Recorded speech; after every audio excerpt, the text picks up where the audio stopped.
even if you haven't RSVP'd, then you can come tomorrow morning, talk to me tonight, and we'll be glad to have you. I'd like to make sure that I thank Carl and Camille Erb, who have been instrumental in helping with this year. Carl and Camille have taken care of registration and People's Choice judging and all that, so I'd like to give them a round of applause. So, when I was trying to come up with something to do this afternoon for your entertainment, and I started thinking about a seminar, I felt dread because I didn't think any of you wanted to come from as many miles as you did to stand and listen to Brad Nauss drone on about some kind of a car that you already know about. So, I talked to Dale Martin a little bit, not sure where he's at. He may actually be off selling a car right now. But anyhow, I mentioned to him a thought, and he agreed with me that it might be a good idea. And even though I recognize faces in the crowd, and I've been coming here every year that this show has been here, there's a lot of people that I don't know very much about. So this afternoon, we're going to do a meet and greet. We're going to walk down the line of cars, and I'm going to introduce the person and their car. I'm going to tell a little bit about them that we have from the registration form. And if you didn't put anything on the registration form and I know anything about you, I'm going to tell them. Oh, you wouldn't do that, would you? And then we're going to, and we don't want this to be a 5-hour thing, so we're going to allow each person to field a question from the group. And if that question should, I think, be towards their car rather than towards their personal life, but who knows what question might come up. So, I just need a moment to grab my camera. I did have questions, and I had it on the registration form. What my plans are is I'm going to get a picture of each person in their car, and my son Andrew, who's back in the back, and my daughter Jennifer, who are a whole lot smarter than I am, especially when it comes to computers, are going to put a slide presentation together on a DVD. And it's not going to be for any commercial use, it's not going to be for profit, but anyone who would like a copy of it as a memento of Citroëns at Carlisle 2013, I'll have them available for you. I'll try to have them at the Citroën Rendezvous. If I'm not going to see you then, I'll see that you get them. So if you will, drop me an email or let me know tonight or whatever if you're interested in getting a slide presentation to have for your memories. So, without further ado, I'm going to grab my camera, and if you want to start, we're going to start with the yellow car, and we're going to just head down the line. Brad. Brad, I think is east of here. Really. And this is a 1972 Lomax, and it is a 4-wheel Lomax, which I think is sort of unusual. They said there were like 3 or 4 in the country. And he's owned it for 5 years. He owns 2 other 2CVs. And what's interesting about him is he raises and trains basset hounds for hunting. He builds RC planes and boats. And this car was purchased off of eBay from New Jersey. Does anyone have a question they'd like to ask Dean? I would. What kind of mileage do you get with the car? Or how many smiles per gallon? Oh, lots and lots of smiles. The mileage can be anywhere from 30 to 50, depending on the volume. How long are you driving? I tend to be in the lower numbers on that, but I usually put on a pretty good road show for people. How do you stay warm when you're driving? You don't. Lots of clothes. Lots of clothes. Stay dry, same answer. Do you think if you put doors on it, it would be easier to get in and get out of? To help stay warm, we do have some appropriate attire. All right, great. Okay. Congratulations on your car. Oh, okay. No firewood. Now I'm going to probably butcher your name.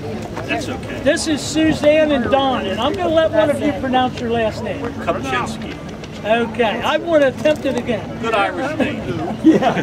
They're from Harborton, Virginia, which I think is on the Eastern Shore. Yes. It's a 1960 2CV, and they've owned the car for a whopping 7 months. And I have to tell you that I came here yesterday and I met Don and Suzanne for the first time. I don't think they had any idea that Citroëns at Carlisle existed, or that we were having any kind of a meet this weekend with dinners or anything like that. But as you can see, they quickly became a part of our group, and I'm very appreciative for that. Thank you for letting us be a part of your group. We've been coming to Carlisle, and it wasn't until, I think 2 years ago, my wife saw that periwinkle blue CB2 down there, and she said, I'd like to have one of those. I said, well, one of these days. So last year. So unluckily, they say they don't own any other Citroëns, but that can probably be fixed. I think so. Yes. Suzanne says that she's liked Citroën since her husband took her on their first car show together 48 years ago. He needed something to work on while he waits for his 1957 Porsche Cabriolet, and he's been smiling ever since they bought the car. And that's what it's all about. The car was purchased from Eric DeWitt, and they moved from one home to another shortly afterwards, so they haven't had a whole lot of time to work on the car. But Dawn did make a picnic table for the trunk. She recovered the door panels, etc. And I think I can tell you that they are getting a lot of smiles per gallon with this too. So does anyone have a question for Don and Suzanne? By the way, we did win this award. Oh yeah, they have here at Carlisle. I think they picked 10 of the weirdest cars. Well, I'll tell you how it works. It was very good that they were here yesterday, and Yes. I've mentioned this before, but I have to make sure it's clear that the cars that arrive here on Friday, the management of Carlisle events tours the field, and they pick out the cars from each country that they like the best. And it's sort of a people's choice, except it's the people of Carlisle that run this show, and they were lucky enough to be selected as an elite winner. I'll be telling you there's some other cars here that have been also. So that's a pretty nice award and a pretty nice thing about your car. And I said to Judy that I don't know if we would have wanted had some of these other cars been here on. Well, but being here on Friday is a good thing. They came fairly early too, like 3 o'clock or something like that, didn't they? Before 3 in the morning. They were here in the morning. No, I mean the judge came around. Oh, yes. Came Like, early. The judges do their judging Afternoon. mid-afternoon. Yeah. Yep. Yeah. So does anyone have any other questions? If not, we'll move on down the line. The car was purchased on eBay in England. It was shipped to Baltimore, and it was a one-off based on the Citroën Diane. And I have to tell you that he also has been the recipient of a Carlisle Elite Award in the past. I will tell you that I saw them put that up on 2 wheels. And his daughter came with him the whole way from Richmond, Virginia, and she slept for an hour and a half on the way here in the passenger seat of the car. And he told his wife that. She said she slept in that thing. All right, now this car here I'm going to have to struggle to tell you about. I'm sure most of you know this car is owned by me. I live a whopping 15 miles from here. I got started in Citroën when I was 15 years old. My uncle owned a Citroën dealership about 25 miles from here, and I worked there for 24 years. And then at that time I switched gears and I went into business for myself. Been doing that for 19 years. More interestingly, the car was originally sold new in Rouen, and I am the third owner of the car. The gentleman that I bought it from was working for a company in France, in Rouen, in the 60s. He was being given a certain amount of money per week to rent a car. And he pocketed that money and bought the Citroën from the original owner, drove it for several years, brought it back to the States in 1968. The car sat until the early 80s. It was stored in a barn, which was set on fire by an arsonist. So when I purchased the car from him in 1983, the car had pretty much been burned. All the body lead was melted out of it. The one seat was burned. And I restored it along with the help of my brother, my dad, some other people in about a year.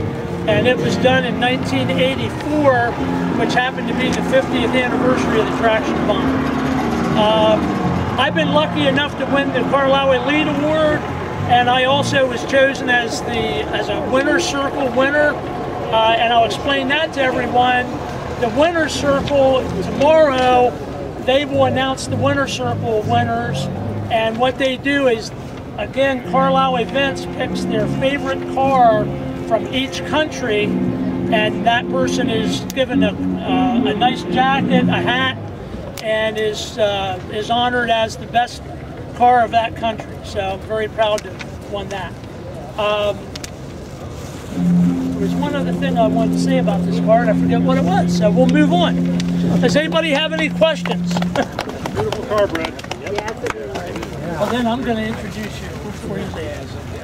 Okay, well, we're going to have another ghost car, but I want to make sure everyone meets George Lois. He was our host last night for dinner. George has been involved in Citroëns about as long as I have been, or maybe longer. I was 15 years old when I started working at the dealership, and I met George probably a year or two later because he was driving DS's from the time he was in high school. And George has never lost his love of Citroëns. He owns quite a few. The beautiful red DS21, I think it's a 67, is George's, and he can be very proud of it. It's a beautiful car. And George, thank you for taking your time to be here with us today. Okay.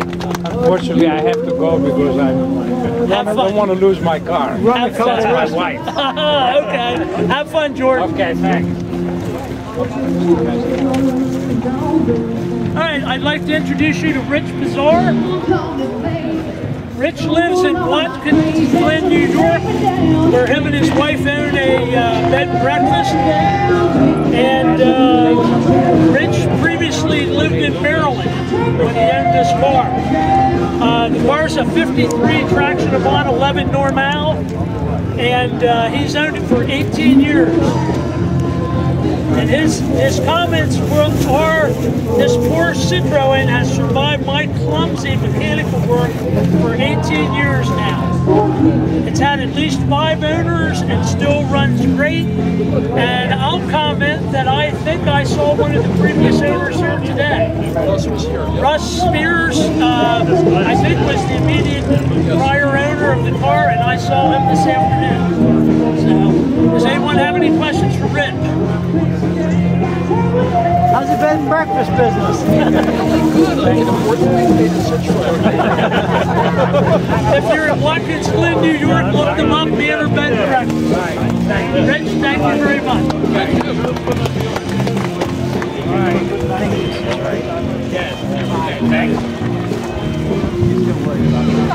Come on over, Polly. You don't want in the picture? Okay. Yeah.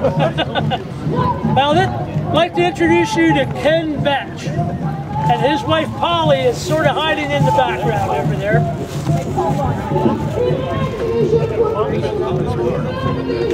And Ken says that this is Polly's car. Ken and Polly live in Reading. I think they've lived there for about 40 years now.